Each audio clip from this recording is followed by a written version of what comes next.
We wadaku, kujieni kwiki udaku. Simambi imechemuka kule kwa Molamoa kwa Facebook. We, mambi imechemuka kwa Facebook. Molamoa kaamua kuleta kwa TikTok. Hata hiyo sio shida. Wacheni niwaambie. Molamoa aligongea, Ogobina aligongea Molamoa, demu mwenye Molamoa alikuwa anafaa oe kando na Rutkay. Ogobina akaenda akamugongea. Ogobina after kumugongea akaenda akapost status ya Ogobina, akaenda akapost status. Alafu akakuja akahide watu wote. Molamoa akajiviu peke yake. Molamoa akakasirika. Molamoa vile alikasirika, akakuja akafanya nini? Pia yeye akagongea Obina dem mwingine hapo. Sitaki kumtaja juu sina lawyer. Molamoa akakuja akamgongea. Akasema let's call a spade a spade. Sasa chuki kaanzia hapo.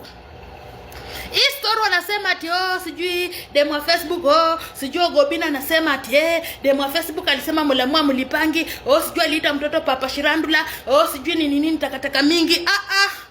Hiyo tu nilinaficha hii story. Msijifanya mko na status ya Molamoa.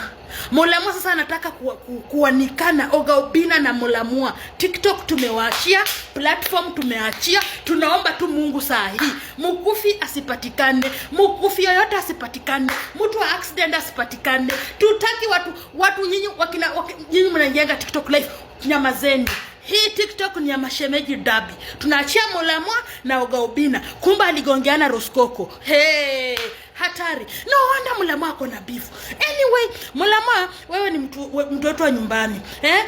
Ogobina ni shemeji. Nyinyi wote ni wewe ni mtu wa nyumbani, huyu ni shemeji. Nyinyi ni madabi. Anyway, sina ubaya na sina lawyer. Mimi sitaki kuwataja hapa, ndakuwa mnafiki. Who does that? Haram. Muligongeana. Hatari.